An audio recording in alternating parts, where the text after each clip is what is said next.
here at the Armageddon panel, Fiona Dourif. Hi, um, everybody. I hope you don't have masks on. oh no, no, no! It's been well. Some of us might. Yeah, which is totally fine. So, hey, thanks very much for taking time out of your day. I know this is your lunchtime, so we appreciate that. It's 9 o'clock here in the morning down under. Look, we'll get straight into it. I mean, you've got a pretty, I won't say eclectic, but very interesting portfolio of work, a lot of which borders on the macabre or the horror genre. And one of the things I wanted to ask straight away, especially when it comes to your character in the Chucky franchise, normally the protagonist is running around screaming and fighting and kicking. Your character was in a wheelchair, which presented a whole different amount of challenges, and I think actually made it more interesting for me as a viewer because I wasn't going to see the same sort of trope that you see in these horrors. What was that like, and what were the challenges specifically for you filming in that franchise? Well, the reason why Don wrote Nika in a wheelchair was to answer the question that Chucky fans had been asking for, 20 years at that point, which is like, why don't they just kick him? And so to put the heroine, to take that element out of it and have a degree of immobilization just made it kind of scarier and more claustrophobic. And then I think it was really important to everybody involved that the wheelchair didn't define Nika. So she was a sexual, ambitious human girl who wants to live this full life and is stuck taking care of her mother, who then, Chucky comes into her life. But I was really playing somebody who,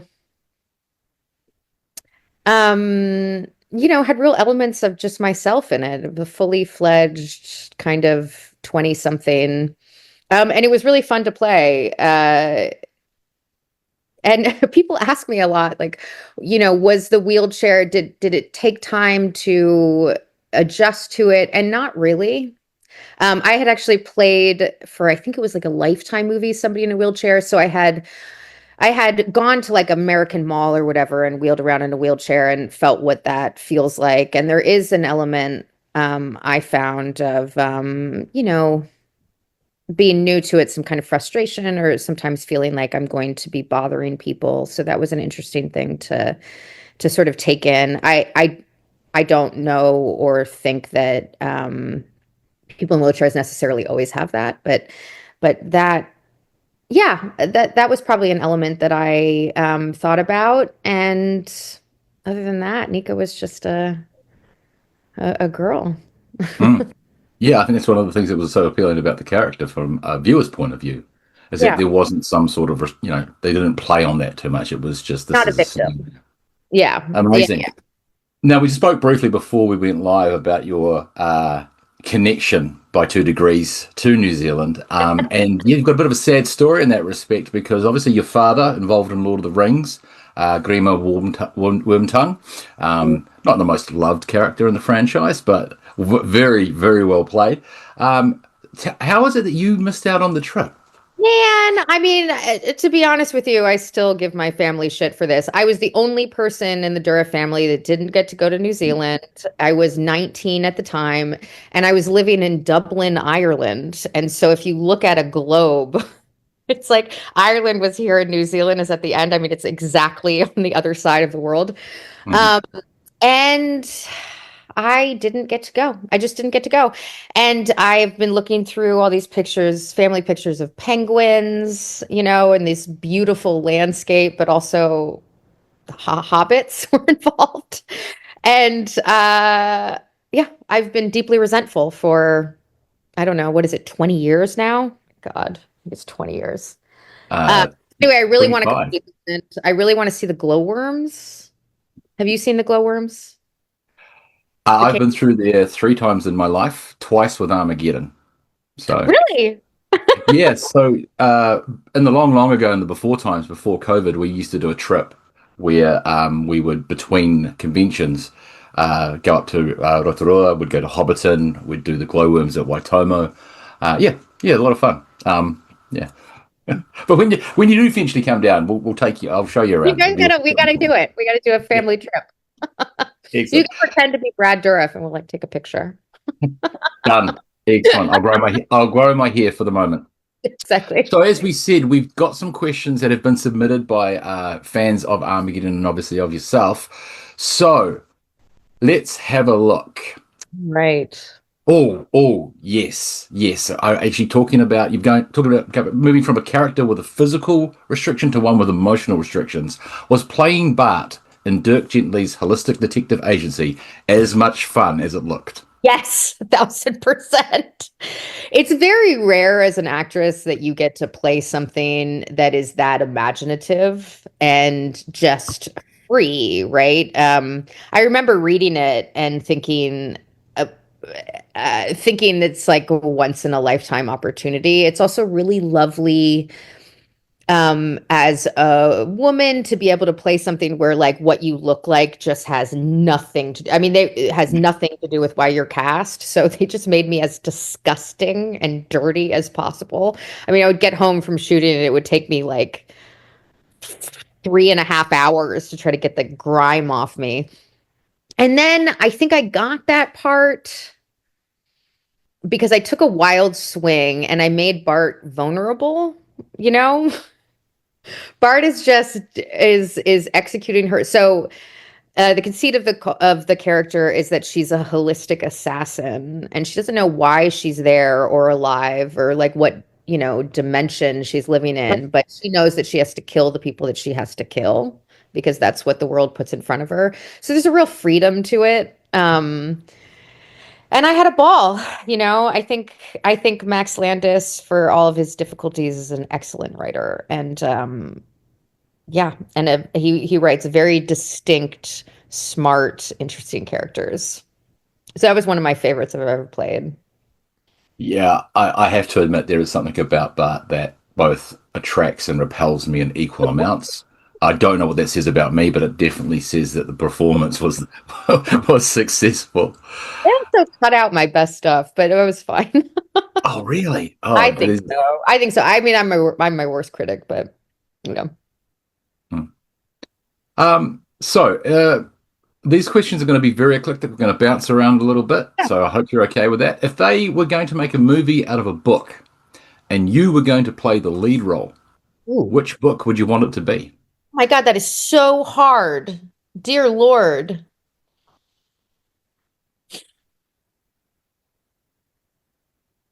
I mean, for me, it's The Hungry, Hungry Caterpillar.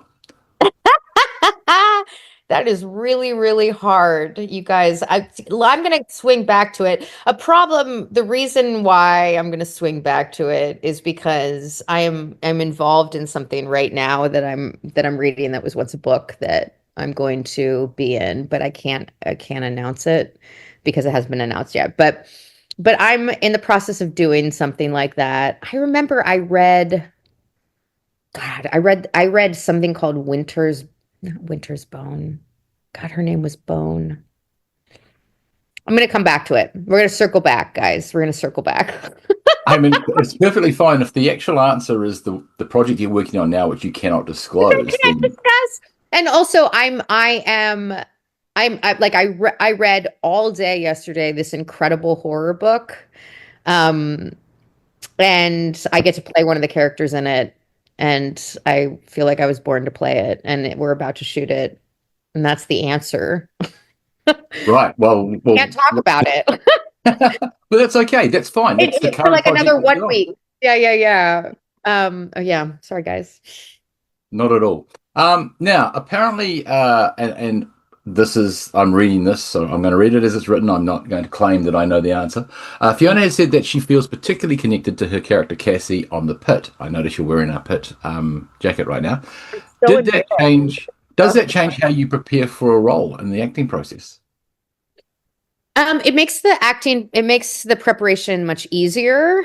So when I read the character breakdown for Cassie and then did the initial audition while I was like living across the world from Los Angeles, actually, it was pretty effortless. So it was just putting myself in the scenario and not really having to do any mental gymnastics as to what my reactions would be.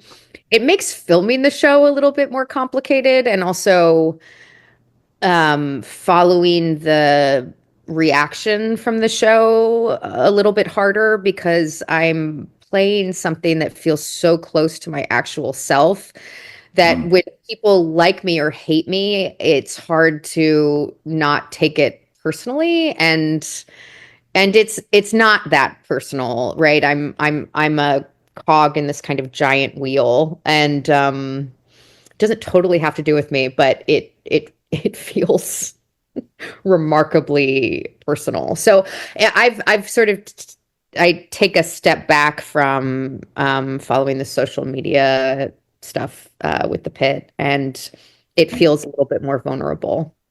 But mm. yeah, Cassie is very close to my own. I'm not a doctor, to be clear. Nobody should let me do a single medical thing to them ever. I am not qualified. But otherwise, her backstory is pretty close to mine. Yeah. I can imagine that would be difficult. I mean, yeah, most of the time you get to separate yourself from your characters, but when it's that close, Yeah, it's healthy awkward. choice. Healthy choice. Sticking with the pit, and as someone who, obviously everything you read on the internet is true. No, jokes. I keep seeing this reoccurring thing about crow's feet. Can you explain that a little bit, please?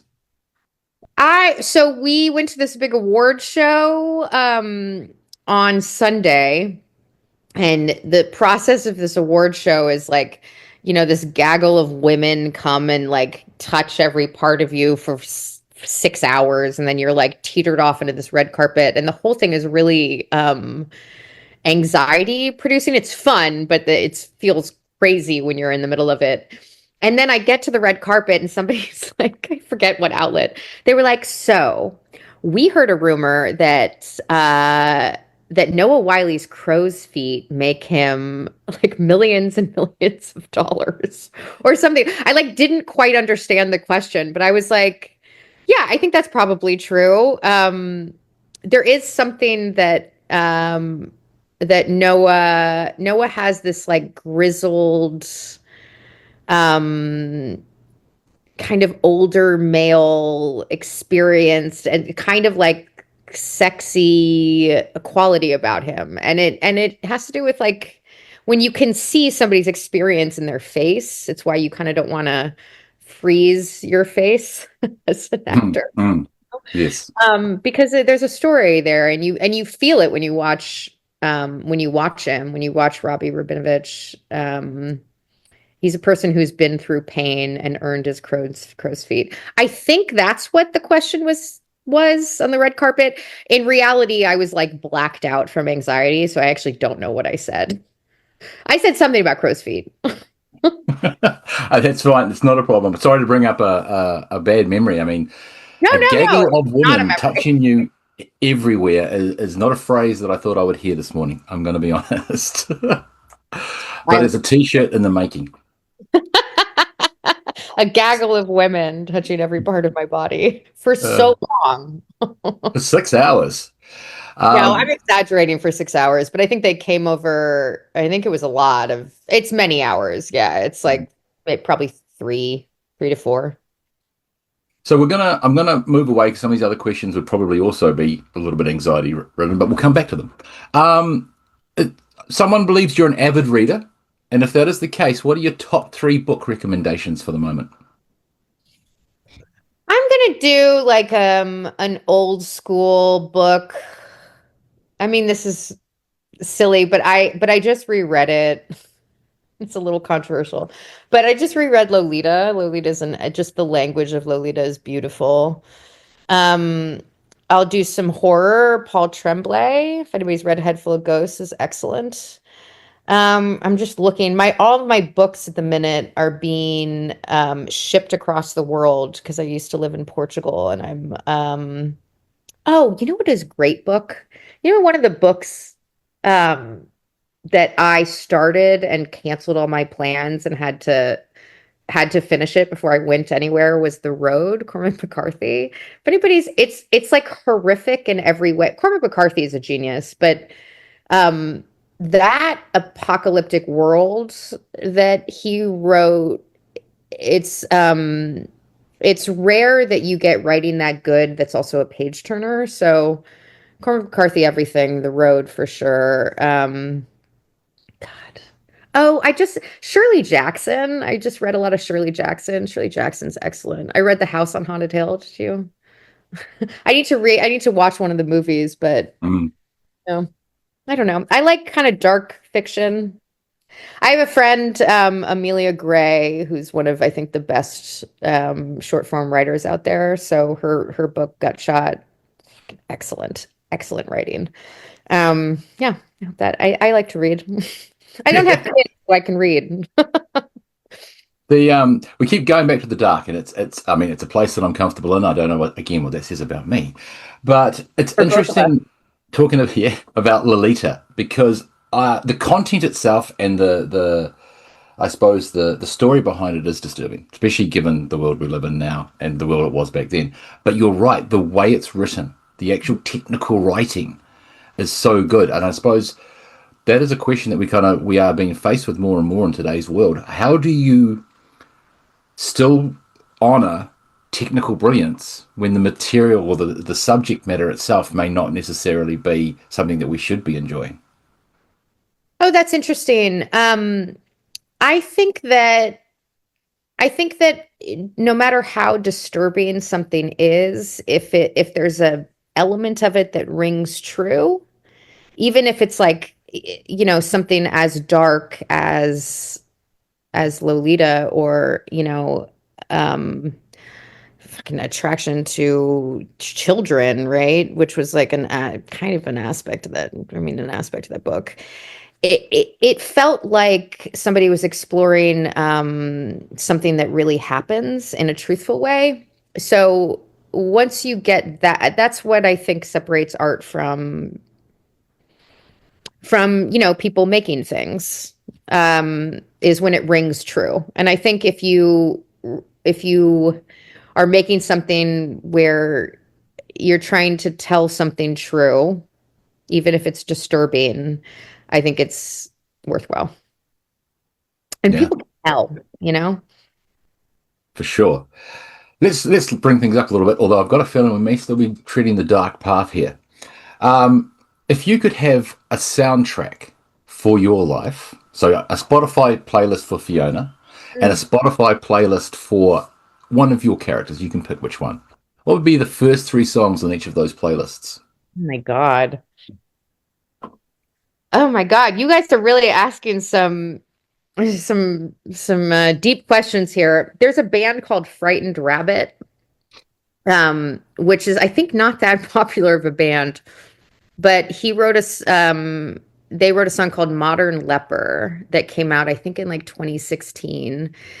And maybe, yeah, 2016. I remember finding it in like 2019 and getting addicted to it in a way that was strange. I just listened to that band for, I think, 2 years or something. And it was a Scottish band, and the lead singer wrote a song in which he described killing himself. And then at the 10-year anniversary of that song being written, he actually did it in the way that he described in that song. If we can just stick to the dark. But there's an agony to the music, which I do not live in, but I can identify with, and that felt very true in the way that I was talking about art, real art can. So I would say Frightened Rabbit. And then I listen to a lot of Max Richter. There's an album called Sleep, which I love. I'm going to a Philip. I listen to kind of modern classical music, weirdly.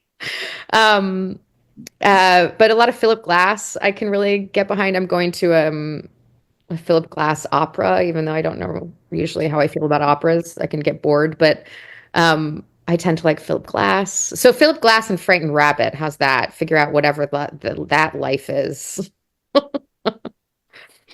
And what about one of your characters? Pick a character. And it can't be Cassie because they'd It probably can't be be the same. Cassie because it's too Because they'd close. probably be the Yeah. same. I mean, should I do Bart? Um, Yeah. Oh, what would that might be Bart listen similar to? too. I think Bart might like like Nine Inch Nails or something. It's some version of like emo and rage. So how about that? Yeah, that. But I also like the idea that possibly Barbie Girl is just playing on a continuous loop in the back of Bart's head as well. And then, something like the Wiggles. 1000%. I mean, she did like tutus and stuff. You know what I Yeah. mean? It was just like utter freedom. So yeah, I think that's right. I think Bart could listen to noise and still find herself dancing. So Hmm. Now, if you could have any character on the pit played by Kermit the Frog for one episode, who would it be and for which episode? Don't know if you heard my dogs there. Sorry. are you guys? All right, Welcome, Kermit welcome to the the mind of Frog New would Zealand. be. Yeah, you weird New Zealand people. Who's Kermit the Frog going to be? I mean, it's got to be the main character, right? Like, don't you want to see Kermit the Frog as Robbie coming in and being like, "All right, sedate him." Then How would you everybody put the crows? running How would you put the around crow's listening feet? to it. Exactly. Yeah, yeah, yeah. Yeah, he could be like an aged, beautifully kind of statuesque Kermit the Frog. So Indeed. yeah, I'm gonna say Kermit the Frog is Robbie, and we are all jumping to attention to listen to Kermit. So if you were in the writer's room for McKay's story, where would you want it to go next, and what would you want to explore more of? Ooh, well, first off, I would want her to stay in the hospital for a very long time and not graduate because I absolutely love making the pit. I love it, and I hope to stay making it very weirdly fun to make it. Um, I think that there is, well, I want to make sure that she goes on a date with the man that she asks out and has sex finally. That's the first thing. I want to make sure that that happens. It shouldn't happen during an episode of The Pit, but I want the aftermath of her finally getting laid to be there. And, I think there's probably some interesting stuff to explore between her and Langdon because they're both sober. He's newly sober. So I hope a friendship builds there. He's also a great guy, Patrick Ball. Hmm. And I think he might be the next George Clooney. Just saying. Or the first Patrick Ball? We're the first Patrick Ball. Well, he's already. Um, so, if you had a choice, who would you prefer to be possessed by? Chucky or Tiffany? No, Chucky. Sorry, Tiff. No, Really? yeah, definitely Chucky. I think because Tiffany still is plagued with this like desire and want, and she's sort of chasing something. Chucky's utterly free. When I finally got to play Chucky at first as Nika possessed by him, I like got up out of the wheelchair and was just like, this is so much better. Not because of like being standing up, but because Chucky, my dad always said, because I asked him, I was like, what's the deal with Chucky? Because I'm about to play him. How do you talk about him? And he's like, two things, kid. Chucky loves his job, and his job is to turn a human being into a piece of meat. I was like, thanks, Dad. Um, but there's like, yeah, there's like an elation to him. You know what I mean? I think he's ultimately afraid of oblivion, which is another thing my dad talks about. But he is willing to do anything to say fuck you to it. And that's who I would love to live like that, for moments of my life. And I don't. Well, I mean, turning humans into meat is probably something that I'm glad you're not doing. But we've talked about your dad a few times, and you are linked with working together as part of the Chucky franchise. What's that like Were you always going to be an actor and follow in those footsteps? And what's the best piece of advice he's given you for your acting career? Hmm. I grew up around sets. Some of my first memories ever are being on a set. I also grew up, so we were never quite wealthy. And so, like, I grew up in apartments and stuff. So, I also saw the downside of being an actor. So, there's like these peaks, but there's a lot of valleys also, and you never know when your next job is going to be. So you never feel like you've arrived ever. And I was very scared of that life, of just zero job security. And so I wanted to do it when I was a kid, and then as a teenager and a young adult, I was like, no, thank you, I don't want to. And then when I was about 23, I ended up in an acting class, an improv class, and did the exercise and realized two things. One, that when you're doing it well, it feels like flying. And the other thing was, there's an element of it I can do. I can just sort of naturally do it. And I thought to myself, if I could do that experience for a living, it's worth taking a shot at it. And it took me so long to make a living. I was a waitress for, I don't know, like 11 years or something, up until I was 34. Um, and now I'm riding a wave. And my dad's piece of advice still doesn't totally make sense to me, but this is what he says. He's like, all right, kid. He's like, you want to do well in a scene? You got to step over the line. I'm like, what the fuck does that mean? I, Hmm. I mean, in in acting, the whole trick of it is commitment, right? It's just like committing to it. But in the end, I don't think me or my dad really know what acting is. It's this thing that you can do. You like it. I like to watch the Olympics because it makes me think of what performing feels like to me. You do all of this prep work and you have all of these ideas, and then somebody says go, and you just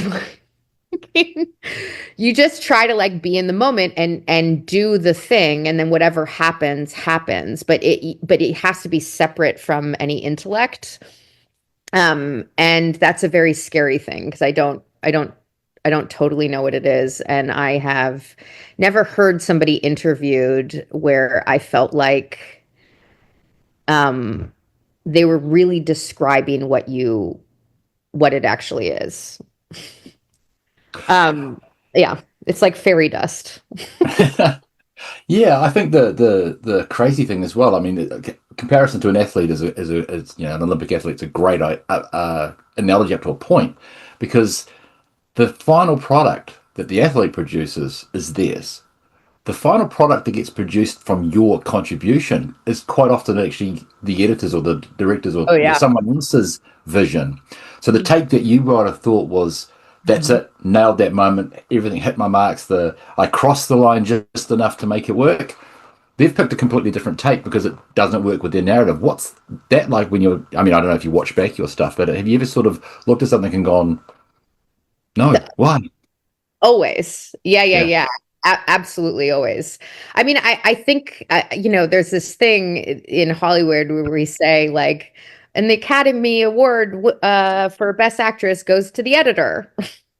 You know what I mean? Because in the end, you're a cog in a wheel, and it's one of the reasons why I feel like a lot of time, this is probably going too meta or too wide, but adult pride always feels very weird to me. Just be like, I'm so proud of what I accomplished there and what I did, because in the end, there's so many elements that are outside of your control that come in to producing something that people watch or like. Um, that the concept of it always kind of rang a little false to me. You do your best, you prepare, somebody says action, and I do my best. And then there's a, you know, oftentimes a year of other people coming in and making the thing, and then it's produced. Even somebody who like directed and wrote something, there's still a million other like compliments that came into making it that thing. It really is it's a group effort in a way that I think most things are actually in a wider sense, but is very, very clear for TV and film. Hmm. So yeah, the pit has been very cool. It doesn't feel like I'm winning. It feels like I won a lottery in which I'm on this wheel that like people are really responding to. But yeah, I feel it just really just feels like luck. Really. And not in a way that's self-deprecating in any way. I don't mean like I don't deserve to be here, but I think in reality it's luck. Well, I mean, I think there's a whole lot of sort of theories and sayings that luck is only created through hard work and talent. So, I'm still not there with you. And I'll tell you why, because I think even hard work or the ability to have grit isn't something that you earn. It's something that you were usually born with. So that to even have that skill or talent, like an actor who has an incredible amount of talent, they didn't work to have that talent. They were born with it. So nobody, and also you take Los Angeles. I mean, I didn't work harder than other actors. It is a grind out here. And everybody's working, but you just get lucky or you don't, and part of it is luck that you were born with, like grit and sometimes what you look like. I'm not a great beauty. I feel very pretty. I don't mean that, but like I'm kind of strange looking, right? Like I have a thing where people are like, she might be an alien. I was born with that. And sometimes it works for certain characters when other people who are just as talented, who are just as gritty, don't have some weird look in their eye, right? mm, Um, this is a very involved answer, but how I actually think. this is why I love doing these sorts of Q&A panels. We get so much because I mean, when you talked about adult pride, I thought, well, the only adult pride I felt last week was I managed to turn up to work every day with matching socks. Yeah. Happy with that. That was my achievement. Rightio. What else have we got here, question wise, from our Armageddon fans? Oh, Oh no. what role has changed you the most as a person? Ooh.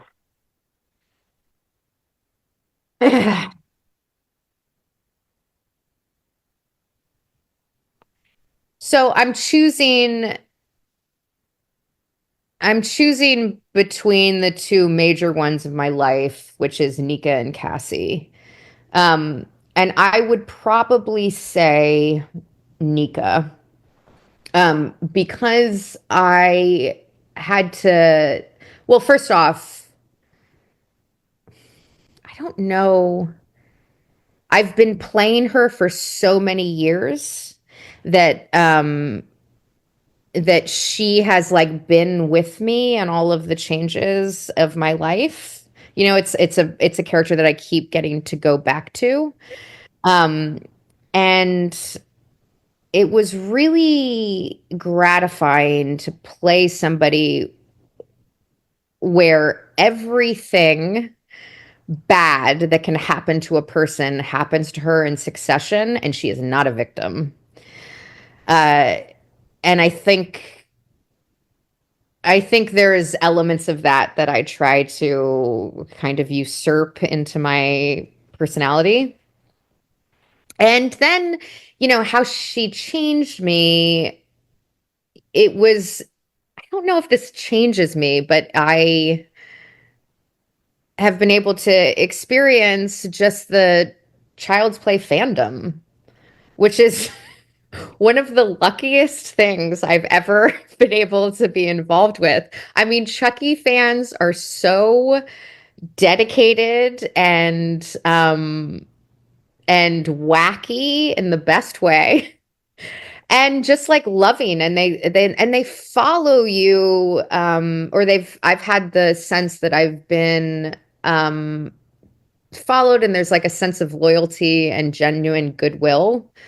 Um, where they're like, "Oh, I know her," And I'll say one more thing about Chucky that's really particularly also it has to do with my family too. So Chucky came out in 1987. I was born in 81. I was at the premiere as a child, which I should not have been. And I remember like the coolest thing about me in high school was that my dad was Chucky, and I have two Chucky dolls. But we had a Chucky doll in our house, and I was born the day before Halloween, so it was always like just kind of a part of my identity. I'm really just babbling on here, but I'm going to continue. And doing conventions, and now I think I've been doing them, God, it's almost 10 years or something. When you meet people and you talk to them. I always just like ask the people who are talking to me all of the questions, what's the deal? Why do you love Chucky? It's always like it's like family stuff. They're like, oh, I watched it with my uncle when I was a kid, and he scared the shit out of me, and he like locked me in a closet, and then like I tortured my brother with it, and it's just these like really personal, long-standing stories. Because Chucky's been in the zeitgeist for so long that it's just like it just feels lovely to be involved in that. Yeah. And Chucky himself, like he can't watch like a scene of a horror movie. Chucky himself is like the biggest softie in the world.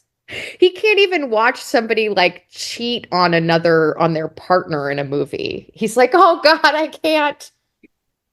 Don't make that decision." He's like an innocent. Um, yeah, I answered a thousand questions that weren't the question, but there you go. Um, Here's my that, stream of consciousness. it's the storytelling. It's all part of it. Okay, good. Um, Now, we've established firmly that Chucky holds a special place in your heart. But are there any other horror franchise that you would love or have loved to be a part of besides Chucky? Do you have any particular favorites from any time period? Yeah. I mean, are you kidding? Did anybody watch Goodnight Mommy? Remember Goodnight Mommy? Goodnight Mommy, the original Goodnight Mommy, it came out in I think it was like 2016. It's an Austrian movie. I think that is like fabulous, fabulous horror. Um, and then something that's like a little bit, I mean, Ari Aster, Hereditary, I think he's excellent. I, but what's like a franchise? I auditioned for the next installment of The Evil Dead, which is filming in New Zealand right now. Sam Raimi, and Mm. I wanted it real bad. I wanted that real bad. Um, I heard that I got close, but you never know if that's real. But I would have killed to be in that franchise. And I remember I tested for the television show that Dana De Lorenzo got, but I tested for that character. That must have been, God, 15 years ago or something. But yeah, Evil Dead. Evil Dead's so fun. So Yeah. fun. I'll get raped by a tree. I've got to be honest. I think Evil Dead, Chucky, um, would probably be the only two. Oh, maybe Friday the 13th a little Friday the bit. 13th. Great. Yeah, yeah. I'm a little too Um, old. but oh, House. Give me a horror franchise that you what was the horror franchise that got you into horror? Well, I would say the horror franchise that got me into horror would have been House, Hmm. and I only watched it because it had Cat in it from William Cat from Greatest American Hero. Oh, okay. Wait, how old were you? Oh, when did that come out? 83. I would have. Oh, I would have been about 8, I think, in 83. Yeah, yeah. Yeah, yeah, yeah, yeah. Yeah. So I was born in 75. So there you go. Yeah, That's you're just aging me now. not I'm that much 50. Yeah. older than me. Yeah, I know. I'm 44, man. It happens. I Yeah, the difference is I look 50. You do not look 44. I went on a coffee date this morning, and the guy who's 46 was like, "Do you realize we're like middle-aged?" He was like, I was watching a clip of Johnny Carson, and Johnny Carson was saying how he was 46. And Johnny Carson, do you remember, did you guys get Johnny Carson? We are aware of who he is, yeah. Johnny Carson was just always so old, and now you're like the same age as when Johnny Carson was on. It's just wild. Anyway, we look great, let's be honest. Look, I'm happy. My mum thinks I'm a good-looking man. That's all that matters. I'm completely gray. I'm like 70% gray, but you can't. Rightio. I think we may have got to The end of the. it. Well, it's Well, no, been just not the end of it. Oh, no, no, no, no, no, no, no. Just the ones that have been submitted. I'm just going to double check, make sure we haven't had any extras sent my way. Here we go. Great question. Which character from the Pit is most likely to survive in the Chucky universe? besides McKay, because Yeah, I think McKay can do it. Oh, I'm gonna give something obvious, but I'm gonna say it's the grizzled war doctor, Abbott. I think I think Abbott could probably take out like a 9 millimeter and give Chucky a run for his money. Everybody else is dead. I think Chucky would like rip through that hospital and kill yeah. all of us. I see Abbott though doing the whole, sacrificing for the others to survive trope. Ah, God, you're probably right. Yeah, Well, who's the selfish doctor? Do we even have one? Oh, Santos? they're the first to die. The selfish ones are always the first to die. No, it's true. It's true. Um, no, I think Cassie, to be honest with you, I think Cassie would take Chucky down. She just has so much unconscious life experience, you know what I mean? Mm. No, sounds good. Yeah, So just watches horror movies. we sort of talked about it, but didn't quite get to the answer there because of one of your amazing stream of consciousness. Was so there was a period of time where you weren't thinking about being an actor. What was your career path at that point? What were you interested in becoming? Um, well, first off, I was a troubled kid. It wasn't like there wasn't a clear path. There was a few years there where I didn't know what way was up or down, but I had a brief career when I was in my early 20s as a documentary producer. So think of like a 23-year-old kid who I worked for a production company called Chaos that produced History Channel documentaries. So we would produce a documentary and it would be like find out all of the information that you can and create a binder about sharpshooters and then find all of the experts that you can on sharpshooting, and then there would be like a we would make a documentary about it, and that was a really interesting work. I think I'm a curious person, and I thought to myself, I remember this like very clear choice that I made of between that and acting. And there was a moment there where I was auditioning and still working for different production companies that were making these type of History Channel documentaries. Um, but I ultimately couldn't do both and moved to New York City to be in a conservatory to sort of learn the craft of acting to the extent that you can. And then I became a waitress to support myself, and so I really kind of committed to doing that. I would also say I always feel like I want to say this to people because I meet a lot of especially in Los Angeles, people who want to pursue acting. I would say that what I did have, number one, is access, which is very hard to get, but I had access through my father, which I'm very, very grateful for. So I was able to get auditions. The second thing is I could tell I would actually book jobs one or two times a year. They would be small, it'd be like a guest star, or like a tiny movie or something, but there was always a little bit of validation that I could do it.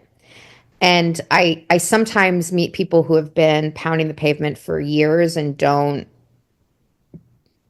that little bit of validation, even if it's small, is worth listening to, because I think it's a hard life. It's just so much rejection in it. And sometimes I meet people who I think would be happier doing something else. Um, and who gets to do it and who doesn't is completely unfair.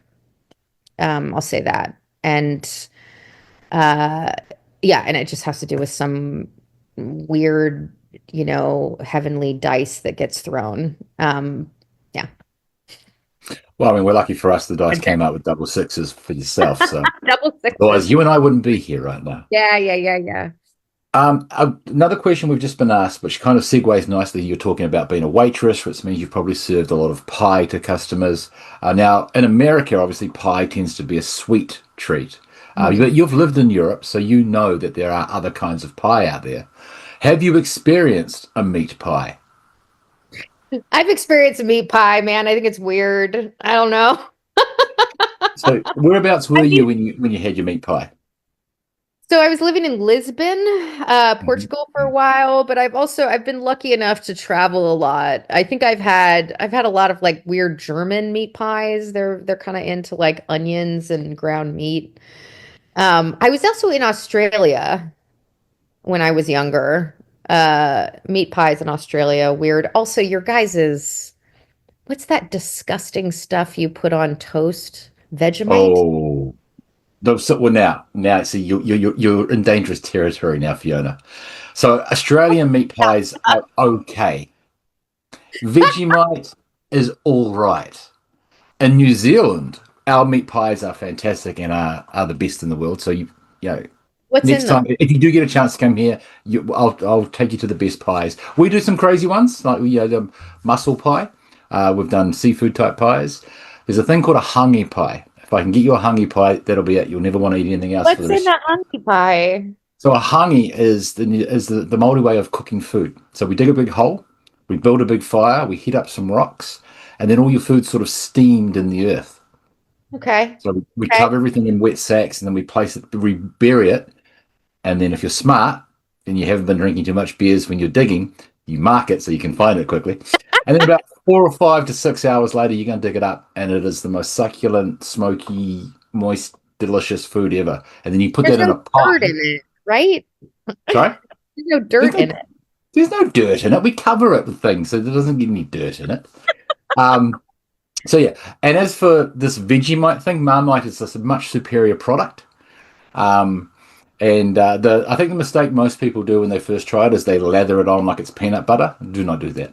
No. Um, and the only way to really enjoy Marmite or Vegemite, if you have no choice but to have that inferior product, is to either hot buttered toast with a light spreading or a crumpet, a hot buttered crumpet with Marmite on it, and a bit of cheese, melted cheese. Ah, Wait, yeah, also, what is the taste of it and why is it black? it's like a umami. It's black because it's the leftover yeast residue from beer. Disgusting. It's really good. Honestly, you can use it to add like an umami flavor to stews or Yeah. casserole. Right. Yeah, I listen, I actually will eat anything to be once. So I'll try your Marmite. I yeah. know Well, and we'll get you onto the pies as well. I mean, from a country that brought us string cheese, I don't know whether like string cheese? I You like hate string string cheese. It's cheese? not real. It's not food. I don't know what it is, but it's not food. Delicious plastic. Get out of Yeah, here. yeah. And this is a nation that criticizes Marmite. Come Yeah. on. I gotta tell you, I actually love, as like a 44-year-old woman, I buy and eat a lot of string cheese. On the little crackers and just No crackers, because I'm an actress. I kind of live a low carb life, but no low carb life, but I like pile are in you the. like straight out of the nozzle? Oh, no, no, no, no. String cheese is like it comes in a little, it's just Oh, a, a cylinder, yeah, of cheese, and then you string it off and you eat it. what's the one you This get in the stuff, can then? oh, the canned stuff. Okay, in fairness, I don't eat that. Oh, That's okay. We can still be friends. yeah, I don't know what is in that stuff. Actually, the problem with American food is a lot of it's just actually not food. Mm, You mm. like look at the ingredients and it looks like the ingredients of like woolite or something. You're just like, this is just like all chemical. I remember Um, getting a question about that wrong in my chemistry exam. Yeah. We have come towards the end of our panel this morning. I do have a tradition. We have a tradition at Armageddon that we ask all our guests whether they are physically with us or whether we're doing it virtually, and that is this. In the acting world, you experience a variety of different genres that may have magic powers, supernatural powers like in the Chucky universe, or superpowers like in Marvel and DC or that sort of thing. However, if you, Fiona, lived in a world where everyone had a mundane superpower, what would yours be and why? So when I say mundane, we're not talking the ability to fly. We're not no. talking super speed, super strength, that sort of stuff. My mundane superpower would be the ability to find a vacant car park right in front of my destination every time. Some of the others we've had is the ability to snap your fingers and your teeth are just instantly brushed in the morning, or the ability, funnily enough, going back to cheese, to take cheese and turn it into a different kind of cheese. So imagine, I mean, grilled cheese sandwich, which we call a cheese toasty over here, by the way. One bite you're having Gouda, the next thing you're having Edam, then it's tasty, then it's, other cheese. So Fiona, what would your Yeah. mundane superpower be and why? I would be able to pick up my cat anytime I want and not get covered in cat hair. I think that I would be like a cat hair repellent person. I think that would make my life better in almost every respect. I would make walking out of the house better. I would stop looking disgusting most places I go. And it would keep all of the lint hair pieces of plastic from covering my car every day. So, cat That hair. is a fantastic mundane power. Fiona, on behalf of Armageddon and everyone watching today, thank you so much for taking time out of your day. It is a shame we won't get to see you in person, but I'm sure if the heavenly dice are rolled correctly, we will get you to see you in New Zealand, and we'll get that pie and Marmite situation sorted. Yes, in 2027. I want to come back next Armageddon. Not come back, but come for the first time. Excellent. Well, we would love to have you. One more time, thank you so much, Fiona. Please Thank enjoy the you. rest of your day. All right. Armageddon fans, thank you for tuning in to this impromptu virtual panel. And like I said, it's okay. You can go out, you can have a beer, you can do what you like. We're not in lockdown. So those of you having a bit of PTSD, it's all good. We'll All see right. you Thanks, guys. everybody. Bye. And I will see everyone live in Christchurch in about 2 weeks. All right. Bye, guys. Bye.